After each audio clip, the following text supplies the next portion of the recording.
नमस्कार दर्शकों, पुनः आपका स्वागत है हमारे YouTube चैनल पर। दर्शकों, एक उल्लू ने बताया, इन 3 लोगों के ऊपर भूल कर भी विश्वास मत करना, नहीं तो सिर पटकते रह जाओगे। प्रिय दर्शकों, आज के इस पावन प्रवचन में हम जानेंगे कि किन व्यक्तियों से सावधानी बरतनी चाहिए और क्यों ऐसे लोगों पर कभी भी भरोसा नहीं करना चाहिए। ऐसे लोग सामने तो मित्रता और स्नेह का दिखावा करते हैं, लेकिन बाद में पीठ पीछे विश्वासघात करते हैं। इनसे सजग रहना ही जीवन में सही मार्ग पर चलने का आधार है। इस संदेश को हम एक प्रेरणादायक कथा के माध्यम से समझेंगे, लेकिन आगे बढ़ने से पहले आपको बता दें कि गरुड़ पुराण में कहा गया है कि कथा हो या सीख, अगर बीच में छोड़ दी जाता है तो वह पाप की श्रेणी में आती है। तो आपसे निवेदन है कि वीडियो को अंत तक पूरा देखें, और अगर आप एक सनातनी हैं तो वीडियो को लाइक करके चैनल को सब्सक्राइब जरूर कर लें। तो चलिए कथा शुरू करते हैं। प्राचीन समय में महर्षि गौतम का एक पवित्र आश्रम था जो एक गांव के समीप स्थित था। महर्षि गौतम ज्ञान के भंडार थे और भूत भविष्य तथा वर्तमान का गहन बोध रखते थे। एक दिन एक व्यक्ति उनके आश्रम में आया जो बहुत उदास प्रतीत हो रहा था। महर्षि गौतम ने उसके चेहरे पर चिंता के भाव देख उसे स्नेहपूर्वक संबोधित किया। हे वत्स, तुम बहुत दुखी दिखाई देते हो। ऐसा कौन सा संकट है जिसने तुम्हारे मन को इस प्रकार विषाद से भर दिया है? वह व्यक्ति करुणा भरे स्वर में बोला, हे महामुनि, मैं अत्यंत दुर्भाग्यशाली हूं। मेरी पत्नी का असमय देहांत हो गया, और उस दुख से अभी तक मैं संभल भी नहीं पाया था कि मेरे पड़ोसियों ने षड्यंत्र रचकर मेरी सारी भूमि और घर मुझसे छीन लिए। उन निर्दयी लोगों ने मेरी विपत्ति में भी मुझ पर दया नहीं दिखाई और मुझे मेरे ही घर से बेघर कर दिया। यही कारण है कि मैं इतना उदास हूं। महर्षि गौतम ने करुणा भरे शब्दों में कहा, वत्स, इस संसार में भले और दुष्ट दोनों प्रकार के लोग मिलेंगे, परंतु तुम्हें जीवन में 7 महत्वपूर्ण बातों को समझना होगा ताकि भविष्य में तुम किसी के छल कपट का शिकार ना बनो। अब मैं तुम्हें एक कथा सुनाता हूं। इस कथा से जो सीख मिले उसे अपने जीवन में अपनाना और उसका अनुसरण करना। कथा इस प्रकार है। प्राचीन समय में एक राजा था जिसका राज्य बहुत विशाल और संपन्न था। उसकी प्रजा उसे अत्यंत प्रेम करती थी और वह भी अपनी प्रजा को अपने परिवार के समान मानता था। राजा का हृदय दयालु और धार्मिक प्रवृत्ति का था। वह नियमित रूप से यज्ञ, पूजा और दान पुण्य किया करता था। इस राजा की 6 रानियां थीं, लेकिन संतान का सुख उसे नहीं मिला था। संतान के अभाव में राजा का मन व्यथित रहने लगा। उसने अनेक उपाय किए, मंदिरों में पूजा पाठ और यज्ञ कराए, साधु संतों से आशीर्वाद लिया, किंतु उसकी यह इच्छा पूरी नहीं हो पाई। समय बीतता गया और राजा की निराशा बढ़ती चली गई। राजा के दुख से उसकी प्रजा भी दुखी हो गई, क्योंकि वे भी चाहते थे कि उनके प्रिय राजा को संतान का सुख प्राप्त हो और राज्य को एक योग्य उत्तराधिकारी मिले। राजा ने कोई कसर नहीं छोड़ी, किंतु प्रजा और राजा दोनों की प्रार्थनाएं अब तक निष्फल थीं। महर्षि गौतम ने उस व्यक्ति से कहा, वत्स, यह संसार लीला और रहस्यों से भरा है। अब मैं तुम्हें एक कथा सुनाता हूं जो जीवन की गहरी सीख देती है। ध्यानपूर्वक सुनो और इसे अपने जीवन में उतारने का प्रयास करो। एक समय की बात है। एक परोपकारी राजा अपने राजमहल से दूर शिकार पर निकल गया। जंगल में शिकार करते हुए उसने एक सुंदर हिरण देखा और उसका पीछा करने लगा। हिरण के पीछे पीछे वह राजा घने जंगल में बहुत दूर निकल गया, लेकिन हिरण उसकी दृष्टि से ओझल हो गया। खोजते खोजते राजा प्यास से व्याकुल हो उठा और अपने मार्ग से भटक गया। इसी भटकाव में चलते चलते राजा को कहीं से पानी की कलकल धारा की आवाज सुनाई पड़ी। वह उस ध्वनि की दिशा में घोड़े पर सवार होकर आगे बढ़ा। थोड़ी दूर पर उसे एक झरना दिखाई दिया। प्यास से व्याकुल राजा झरने के पास पहुंचा, घोड़े से उतरा और जैसे ही पानी पीने झुका तभी किसी की मधुर आवाज सुनाई दी, आप कौन हैं? क्या आपको यह नहीं दिखता कि मैं यहां स्नान कर रही हूं? राजा ने चौंक कर पीछे देखा। सचमुच अपनी प्यास में वह यह देख नहीं पाया था कि झरने में एक कन्या स्नान कर रही है। राजा ने तुरंत अपनी दृष्टि फेर ली और विनम्रतापूर्वक कहा, हे देवी, मुझे अत्यधिक प्यास लगी थी, इसीलिए मैं पानी पीने आ गया। मुझे क्षमा करें, मैंने आपको देखा नहीं था। यदि आप अनुमति दें तो क्या मैं पानी पी सकता हूं? उस कन्या ने हंसते हुए कहा, आप अतिथि हैं, निसंकोच पानी पीजिए। मैं अभी थोड़ी देर में स्नान समाप्त कर लूंगी और तब आपको यहां से जाने का मार्ग भी दिखा दूंगी। राजा ने सिर झुकाकर विनम्रता से पानी पिया और फिर एक पेड़ की छांव में जाकर पीठ फेर कर खड़ा हो गया ताकि वह कन्या बिना किसी संकोच के अपने वस्त्र पहन सके। थोड़ी देर बाद वह कन्या राजा के पास आई और कहा, अब यदि आपको और पानी पीना हो तो पी लीजिए। क्या आप भूखे हैं? मेरे पास कुछ फल हैं, यदि आप चाहे तो खा सकते हैं। राजा ने मुस्कुराते हुए कहा, नहीं देवी, मैं प्यास तो बुझा चुका हूं। कन्या ने टोकरी से कुछ फल निकाले और झरने के पानी से धोकर राजा की ओर बढ़ाते हुए आग्रह किया, आप अतिथि हैं, यह फल खाइए। मेरा कर्तव्य है कि आपकी सेवा करूं। राजा ने उस कन्या की उदारता और सरलता को देखकर प्रसन्नतापूर्वक फल ले लिए और पूछा, आपने अभी तक अपना परिचय नहीं दिया। आप कौन हैं और इतने घने जंगल में अकेली क्या कर रही हैं? कन्या ने उत्तर दिया, मेरा नाम गायत्री है। मैं पास के गांव कांतापुरी में रहती हूं। मेरे परिवार में मेरी माता ही हैं। हम दोनों जंगल से फल और लकड़ी इकट्ठा करते हैं और उन्हें बेचकर जीवन यापन करते हैं। घर के पास थोड़ी सी जमीन है जहां हम अनाज और सब्जियां उगाते हैं, जिन्हें बेचकर हम अपना खर्च चलाते हैं। राजा ने उस कन्या की सरलता से प्रभावित हो गया। गायत्री ने मुस्कुराते हुए कहा, राजन, मैंने आपको बताया था कि मैं प्रतिदिन इसी समय यहां आती हूं। सुबह लकड़ियां लेकर मां को देती हूं, फिर फल लेकर वापस आती हूं। उसके बाद भोजन करके हम फल और सब्जियां बेचने के लिए बाजार जाते हैं। आप मुझे हर रोज इसी समय यहां पाएंगे। यदि आप चाहें तो मेरे गांव भी पधार सकते हैं। राजा गायत्री की सरलता और निश्चलता से मोहित हो गया और अपने महल लौट आया, लेकिन उसका मन गायत्री में ही रमा रहा। इसी चिंता में डूबे राजा से मंत्री ने पूछा, हे राजन, आप किस विचार में मग्न हैं? राजा ने अपने मन की बातें मंत्री को कह सुनाई। मंत्री ने राजा से विनम्रता से कहा, हे महाराज, यदि गायत्री से आपका ऐसा अनुराग है तो उससे विवाह कर लेना ही उचित होगा। संभव है कि इसी से हमारे राज्य को एक योग्य उत्तराधिकारी प्राप्त हो। मंत्री का यह सुझाव राजा को उचित लगा और अगले ही दिन वह मंत्री को साथ लेकर गायत्री से मिलने के लिए निकल पड़े। जब वे झरने के पास पहुंचे तो राजा ने गायत्री को पुकारा, लेकिन आज गायत्री वहां नहीं थी। कई बार आवाज देने के बाद भी कोई उत्तर नहीं मिला। राजा चिंतित होकर कहने लगा, आज गायत्री यहां क्यों नहीं आई? उसने तो कहा था कि वह प्रतिदिन इसी समय यहां आती है। तब मंत्री ने कहा, हे राजन, क्यों ना हम उसके गांव चलकर देखें? राजा ने सहमति दी और दोनों गायत्री के गांव की ओर चल पड़े। गांव पहुंचने पर उन्होंने लोगों से गायत्री का पता पूछा और उसके घर के सामने पहुंचे। वहां उन्होंने देखा कि गायत्री अपनी झोपड़ी के बाहर बैठी थी। आंखों में आंसू भरे हुए राजा ने प्रेमपूर्वक पुकारा, हे गायत्री, तुम क्यों रो रही हो? मैं तुम्हें झरने के पास बहुत देर तक ढूंढता रहा, लेकिन तुम नहीं आई। एक ग्रामीण ने राजा से कहा, बाबूजी, इसकी मां ही इसका सब कुछ थी, पर दुर्भाग्यवश उसे सर्प ने काट लिया और उनकी मृत्यु हो गई। अब यह बेचारी अकेली रह गई है। अब बताइए, ऐसे में यह ना रोए तो क्या करें? मंत्री ने ग्रामीणों को राजा का परिचय दिया और यह सुनते ही गांव में उत्साह फैल गया। सबने राजा का हृदय से स्वागत किया। राजा ने गांव के मुखिया से कहा, मैं गायत्री से विवाह करना चाहता हूं। क्या आप लोगों को कोई आपत्ति है? मुखिया ने प्रसन्न होकर कहा, महाराज, हमें इससे बड़ा सौभाग्य और क्या मिलेगा कि हमारी बेटी रानी बने। यह गांव अब आपका ससुराल होगा। गांव वालों ने आनन फानन में विवाह की तैयारी की और पवित्र मंत्रोच्चारण के साथ राजा और गायत्री का विवाह संपन्न हुआ। विवाह के बाद राजा ने गायत्री को नया नाम दिया, रानी नैना। जब राजा, रानी नैना और मंत्री महल लौटने के लिए तैयार हुए तो गांव वालों ने बड़े आदर और धूमधाम से अपनी बिटिया को विदा किया। राजा और रानी नैना महल पहुंचे। उनकी नई रानी के आगमन से महल में उत्सव का माहौल बन गया, लेकिन राजा की अन्य 6 रानियों के मन में ईर्ष्या की अग्नि प्रज्वलित हो उठी। फिर भी वे सब बाहरी रूप से प्रसन्नता दर्शाते हुए रानी नैना का स्वागत करने आई।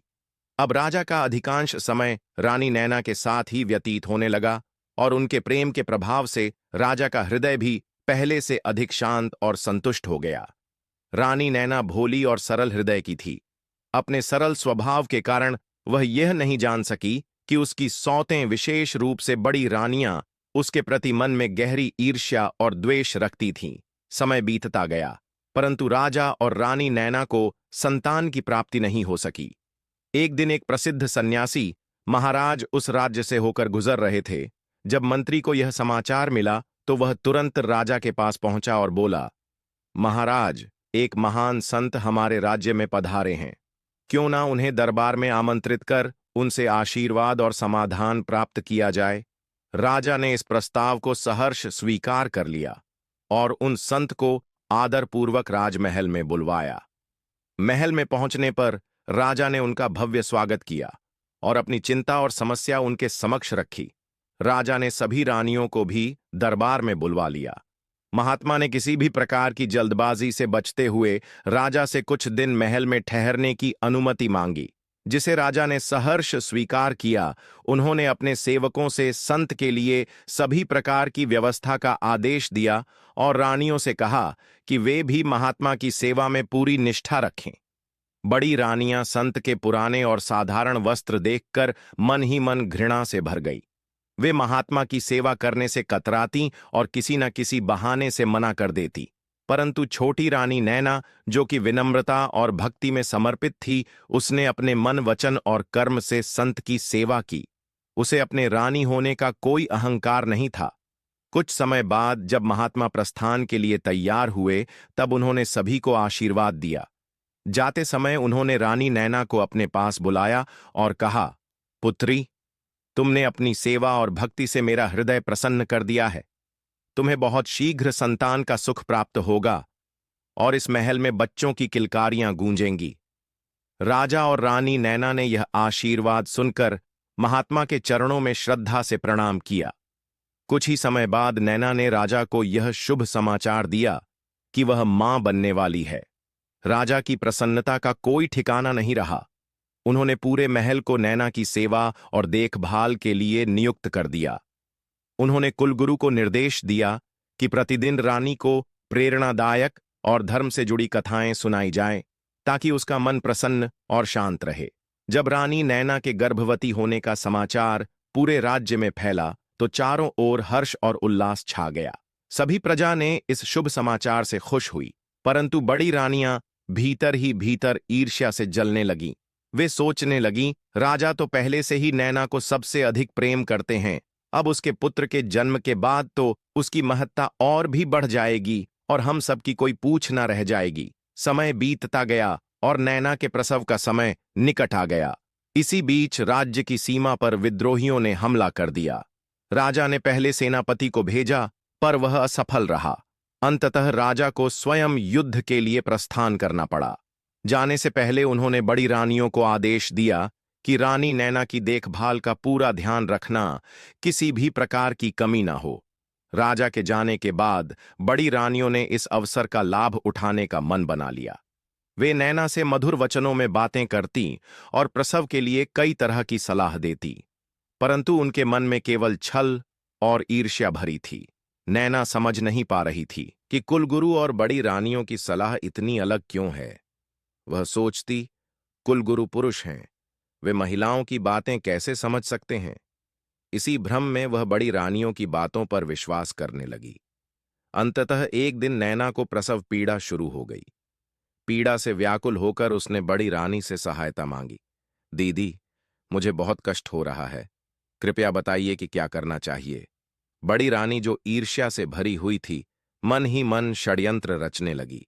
मीठे शब्दों में उसने नैना से कहा, बहन चिंता मत करो, मैं दाई को बुला लाती हूं। तब तक तुम वहां रखे घड़े में अपना सिर डालकर खड़ी हो जाओ, इससे तुम्हें प्रसव में आराम मिलेगा। बड़ी रानी ने नैना को झूठे आश्वासन देकर कहा, तुम चिंता मत करो बहन, मैं दाई को बुलाकर लाती हूं, तब तक तुम प्रतीक्षा करो। यह कहकर वह वहां से चली गई। इसके बाद बड़ी रानियों ने अपनी विश्वास पात्र दासियों को आदेश दिया, जल्दी से हमारे महल की दाई को बुला लाओ। जब दाई आई तो उन्होंने उसे सोना चांदी का लालच देकर अपने षड्यंत्र में शामिल कर लिया। उधर भोली भाली नैना पीड़ा से तड़पती रही, यह विश्वास करते हुए कि बड़ी रानी की बातों पर चलना ही सही होगा। वह दर्द से कराहते हुए सोचने लगी कि शायद यही प्रसव का तरीका है। उसने घड़े में अपना सिर डालने का प्रयास किया, लेकिन घड़े का मुंह छोटा होने के कारण वह ऐसा नहीं कर पाई। वह जमीन पर बैठकर दर्द से चीखती चिल्लाती रही, पर उसे देखने या मदद करने वाला वहां कोई नहीं था। इस बीच दाई को बड़ी रानियों ने आदेश दिया, छोटी रानी के कमरे के बाहर खड़ी रहो और ध्यान रखो कि वहां कोई प्रवेश न कर पाए। दाई ने वैसा ही किया और दरवाजे पर पहरा देने लगी। ईश्वर की कृपा से अत्यंत कष्ट सहने के बाद नैना ने एक के बाद एक 7 बच्चों को जन्म दिया, 6 पुत्र और 1 कन्या। प्रसव के इस कठिन संघर्ष से नैना बेहोश हो गई। दाई ने यह देखकर तुरंत बड़ी रानियों को बुलाया और सभी बच्चों को उनके सामने रखा। बड़ी रानियां और उनकी सहयोगी रानियां यह देखकर हैरान रह गईं कि नैना ने एक साथ 7 सुंदर और स्वस्थ बच्चों को जन्म दिया था। उनके मन में ईर्ष्या और द्वेष की ज्वाला और भी भड़क उठी। बड़ी रानी ने दाई से कहा, तुम तुरंत कुछ ईंट और पत्थर के टुकड़े लेकर आओ। दाई शीघ्र ही ईंट और पत्थर लेकर लौट आई। बड़ी रानी ने उसे आदेश दिया, इन सभी बच्चों को जंगल में ले जाओ और उन्हें मारकर जमीन के नीचे दफना दो। हम तुम्हें सोना चांदी का भरपूर इनाम देंगे। लालच में अंधी दाई सभी बच्चों को लेकर जंगल की ओर चली गई। उसके जाने के बाद रानियों ने मिलकर कमरे में मौजूद सभी सबूत मिटा दिए। उन्होंने बच्चों के स्थान पर ईंट और पत्थर के टुकड़े रख दिए और घड़ा तोड़कर उसके टुकड़े भी वहीं छोड़ दिए, ताकि कोई सच का पता ना लगा सके। कुछ समय बाद दाई वापस महल में आई। बड़ी रानी ने उससे पूछा, क्या तुमने उन बच्चों को मारकर दफना दिया? दाई ने कहा, जी हां, मैंने उन्हें मारकर जमीन में गाड़ दिया है। यह सुनकर सभी रानियां बहुत प्रसन्न हुईं। उन्होंने दाई को इनाम में सोने चांदी के सिक्के देकर विदा कर दिया। इसके बाद सभी रानियां नैना के पास पहुंची, जो बेहोशी की अवस्था में पड़ी थीं। उन्होंने उसके चेहरे पर पानी के छींटे मारे, जिससे नैना होश में आई। होश में आने के बाद वह बहुत कमजोरी महसूस कर रही थी। उसने करुणा भरे स्वर में रानियों से पूछा, मेरे बच्चे कहाँ हैं? मुझे लड़का हुआ या लड़की? बड़ी रानियों ने झूठ बोलते हुए पत्थरों की ओर इशारा किया और कहा, देखो, यह रहे तुम्हारे बच्चे। तुमने ईंट और पत्थरों को जन्म दिया है। नैना यह सुनकर स्तब्ध रह गई और आंसुओं में डूबते हुए बोली, यह कैसे संभव है? मैं कैसे पत्थर और ईंट को जन्म दे सकती हूं? यह तो नहीं हो सकता। मेरे बच्चे जरूर हुए होंगे। बड़ी रानियों ने क्रूरता से हंसते हुए कहा, तो क्या हम तुम्हारे बच्चों को कहीं छिपा देंगे? यही तो है जो तुमने जन्म दिया है। इसके बाद उन्होंने पत्थर के टुकड़ों को एक थैली में भर दिया, ताकि नैना का विश्वास पूरी तरह से तोड़ दिया जाए। अब सभी प्रजाजन और महल के लोग परम आनंद और भक्ति भाव में राजा के लौटने की प्रतीक्षा कर रहे थे। छोटी रानी, जिसे सब लोग रानी नैना के नाम से पुकारते थे, भीतर से अत्यंत चिंतित और व्याकुल थी। वह इस बात को लेकर समझ नहीं पा रही थी कि ऐसा कैसे संभव हुआ कि उनके गर्भ से ईंट और पत्थरों का जन्म हुआ। कुछ समय बाद राजा युद्ध में विजय प्राप्त कर महल लौटे। नगरवासियों ने राजा के स्वागत के लिए भव्य आयोजन किया, परंतु लोगों के चेहरों पर वह उत्साह और उल्लास नहीं दिख रहा था, जिसकी राजा ने कल्पना की थी। राजमहल में भी वातावरण कुछ अजीब था। सभी रानियों ने राजा का सम्मान स्वागत किया, परंतु छोटी रानी नैना का चेहरा उदासी से भरा था, जबकि अन्य रानियां प्रसन्न दिखाई दे रही थीं। राजा ने इस विचित्र स्थिति को भांपते हुए छोटी रानी की ओर देखा और कोमलता से पूछा, रानी नैना, क्या कारण है जो तुम्हारा मन उदास प्रतीत हो रहा है? इससे पहले कि रानी कुछ कह पाती, बड़ी रानी ने अवसर का लाभ उठाते हुए व्यंग्यपूर्वक उत्तर दिया, महाराज, भला यह कैसे प्रसन्न हो सकती है जब इसका छल उजागर हो चुका है? राजा को कुछ समझ नहीं आया। उन्होंने गंभीर स्वर में पूछा, आपके कहने का तात्पर्य क्या है? बड़ी रानी ने गहरी सांस लेते हुए कहा, महाराज, जब आप युद्ध में थे तब हमें धोखे में रखा गया। नैना ने गर्भवती होने का ढोंग रचा और अंततः ईंट पत्थरों को जन्म दिया। आप स्वयं चलकर देख सकते हैं। राजा विस्मय से भर उठे। वह बड़ी रानी के साथ नैना के कक्ष में पहुंचे, जहां उन्हें सचमुच पत्थर और ईंटों के टुकड़े दिखाए गए। यह दृश्य देखकर राजा का हृदय दुख और निराशा से भर गया। उन्होंने नैना से क्रोधित स्वर में कहा, यह तुमने क्या किया? यदि विधि का विधान यही था कि हमें संतान का सुख नहीं मिलना है, तो हम धैर्य से स्वीकार कर लेते। परंतु तुमने हमारी सबसे बड़ी आशा को छल से तोड़ा। हमने तुम्हें प्रेम और सम्मान दिया, पर तुम इस सम्मान के योग्य नहीं निकली। अब तुम हमारी रानी नहीं, महल की एक दासी मात्र हो। तुरंत यहां से चली जाओ, नहीं तो क्रोध में मैं कुछ अनर्थ कर बैठूंगा। राजा के कठोर शब्दों से आहत होकर छोटी रानी ने अश्रुपूरित नेत्रों से महल छोड़ दिया और एक कोने में बैठकर रोने लगी। उसके जीवन में कठिनाइयों का दौर आरंभ हो गया। महल की अन्य रानियां उस पर अत्याचार करने लगीं। उसे दासी का जीवन जीने पर विवश कर दिया गया और महल की सफाई जैसे कठिन कार्य उसके सिर पर डाल दिए गए। रानी नैना का हृदय भारी दुख से भर गया था, पर उसके पास अपनी निर्दोषता सिद्ध करने का कोई उपाय नहीं था। रानी का मन अक्सर यही सोचता कि उसके बच्चों का क्या हुआ। कई बार उसके मन में विचार आता कि वह महल छोड़कर अपने गांव लौट जाएं। कुछ समय बीतने पर राज्य में एक अजीब घटना घटित हुई कि कुछ बांस के पेड़ हैं और उनके बीच में एक चंपा का पौधा जो बहुत ही सुगंधित महक देता है। और प्रजा को सबसे बड़ा आश्चर्य ये हुआ कि वे पौधे आपस में मनुष्य की तरह बोलते भी हैं। जब भी कोई उन चंपा के फूलों को तोड़ने का प्रयास करता है, वे आपस में बोलना प्रारंभ कर देते हैं। जब यह घटना राजा को मालूम हुई, तो राजा ने अपने मंत्री को इस घटना की पूरी जानकारी लेने के लिए वहां भेजा। यहां तक की कहानी आपको कैसी लगी, हमें कमेंट बॉक्स में जरूर बताएं, जिससे हम इससे आगे की कहानी आप तक पहुंचाएं। चलिए मिलते हैं फिर वीडियो के अगले भाग में। धन्यवाद।